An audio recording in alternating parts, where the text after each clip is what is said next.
Okay, we're going to try two stories today.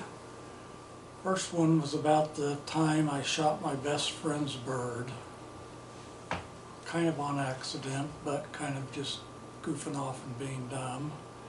And the second one is about the story about the best practical joke that I can remember anybody ever playing on me. First, let's talk about shooting a bird. Not that I liked killing birds as a young child. I didn't go around trying to kill animals, for those who think I'm a serial killer. But in this particular situation, I was over at Rick Vaughn's house. He was my best friend growing up. And when I'm over at his house there, one day he said he was going to call his girlfriend, which I knew that meant it was going to be a half hour of him talking on the phone and I'd get bored. So I told him I wanted to go shoot his BB gun while I was waiting outside for him to get done. And so he said, okay, I'll let you shoot it, but there's one thing you've got to do. And he pointed up into this tree and he said, the only thing you can't shoot is there's a bird nest up in that tree and you can hear the baby birds chirping. I don't want you to shoot that bird. So I've been watching that bird for a month now build its nest and lay its eggs and all that stuff. And you couldn't even see the bird nest. You could just hear it up in between the leaves, the baby birds chirping and stuff. And so no, I didn't just go out and try to shoot his bird. Instead, I went out and there was a show on TV called The Rifleman where he has this Winchester type rifle that he goes and he shoots people. And so I'd never tried shooting without aiming. And so I started picking little items on the ground, little twigs or stones or cigarette butts or whatever was on the ground, and about 10 or 15 feet away and seeing if I could hit them without even aiming at them. Well, without using my eyes to aim. And I got surprisingly good. I got to where I could hit them more often than not. But after about 15 or 20 minutes of that even got boring, so I decided, okay, I'll go back inside the house. And so as I'm walking back inside the house, they have a screen door that had a spring on it. Not the spring doors you have now close, like made to close real slow so it won't hurt you or something. Back then it was just a stretchy spring. So as soon as you threw it open, you had like 1 second before it came slamming closed. And so as I threw that spring door open, the thought went through my mind, I wonder if I could jump through this door, turn around 180 degrees with my gun. In one jump, I had to jump up in the air, turn 180 degrees, land, have my gun, and see if I could shoot that bird in the tree. Because I realized it was almost impossible.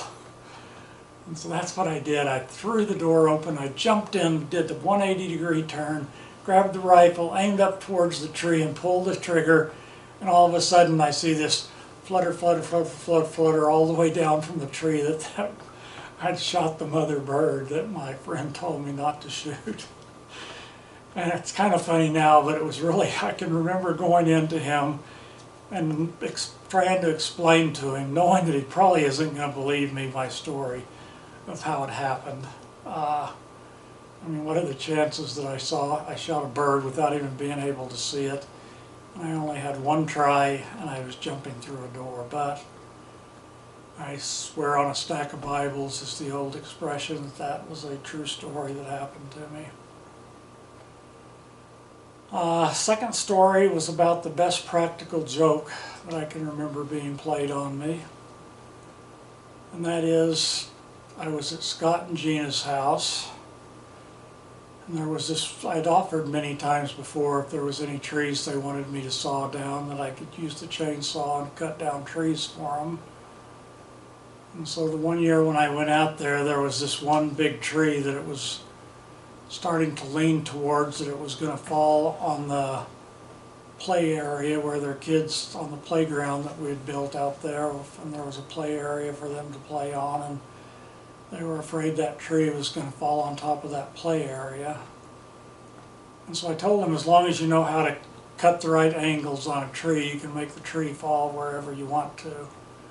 And so our safest bet would be for me to make it fall down on purpose. so it doesn't sometime accidentally blow and land on one of the kids or something. So I got all the right angles cut on the tree and everything to make it fall right where I wanted it to fall. But just to make sure, I looked around and made sure nobody was close, but I thought, just to make sure, I'm going to go tell everybody that this tree is going to fall down, so stay back and stay away. So I went and warned Dallin, and I don't know if Kylie or who, Corbin or what other kids were there, Lindley, but whoever it was, I walked around and told everybody, okay, don't get close, don't come out here, because this tree is going to fall in a few minutes, and I don't want it to fall on anybody.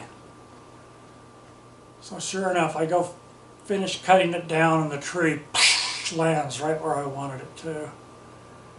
And then I look up just a minute later, and I see Dallin crawling out from under the tree. And it's a terrible thing to admit. My first thought wasn't, oh, poor Dallin. My first thought was, Scott and Gina are going to kill me. But I just dropped a tree on Dallin. So I go running over to make sure Dallin, my second thought was that I might have hurt Dallin. I go running over to check, and Dallin's climbing out from underneath this limb.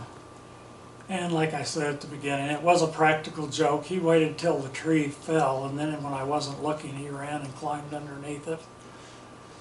But it sounded like something I would have done as a child, so I got a good laugh out of it after I realized I wasn't in trouble.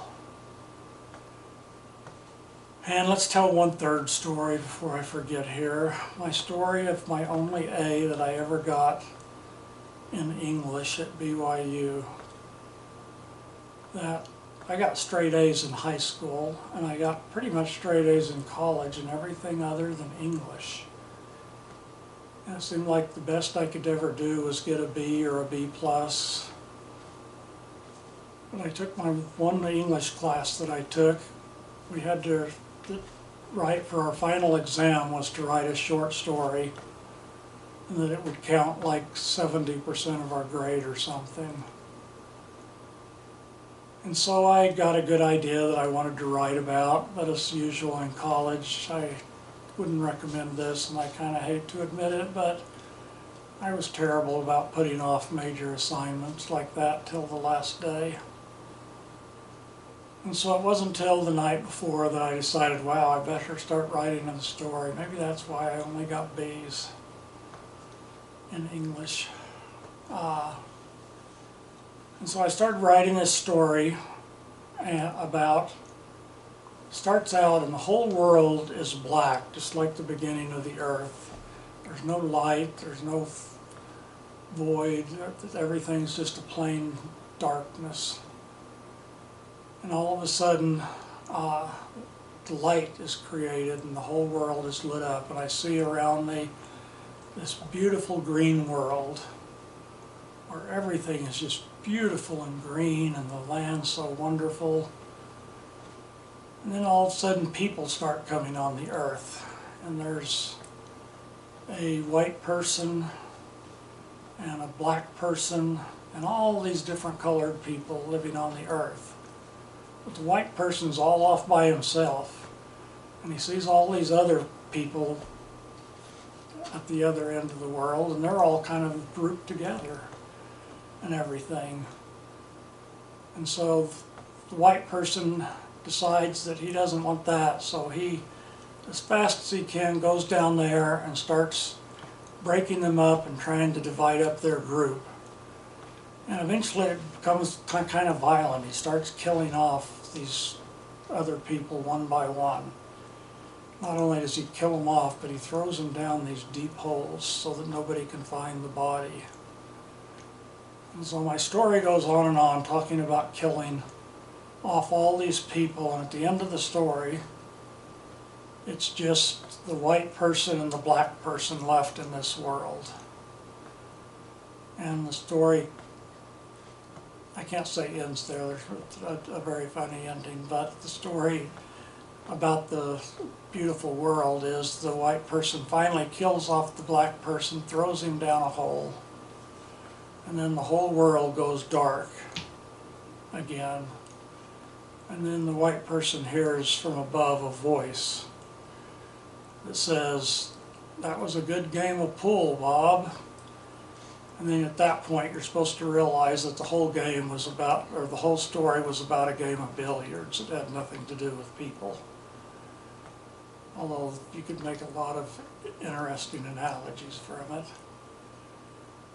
But the only problem in the story, because by then it's 2 or 3 o'clock in the morning when I'm finishing the story, and so I made one typographical error. And it's that one typographical error that gave me my only A in an English class. That next week I get called into the teacher's office. She wants to go over my story and talk to me about it, which I wonder what she wants to talk about. And so she asked me, "I just wanted to know how you knew so much about the Russian underground." And I thought, Russian underground? She said, "Yeah, you described it perfectly in your story about how the Russian underground works."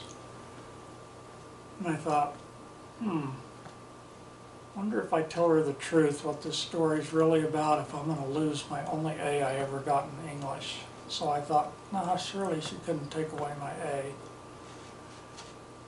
So I told her the truth of what the story was about, and what I didn't realize until she told me that it was so much about the Russian underground is at the very end of the whole story, when I said, that was a good game of pool, Bob. I spelled pool, it was a typographical error. We had the old typewriters back then.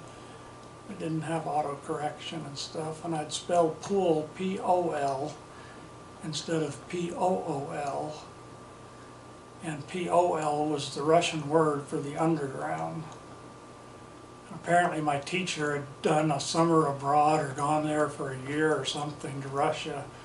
And so she kind of loved the Russian culture and everything. And so that's the story of how I got my only A in English, was because of a typographical error. And that's all for today.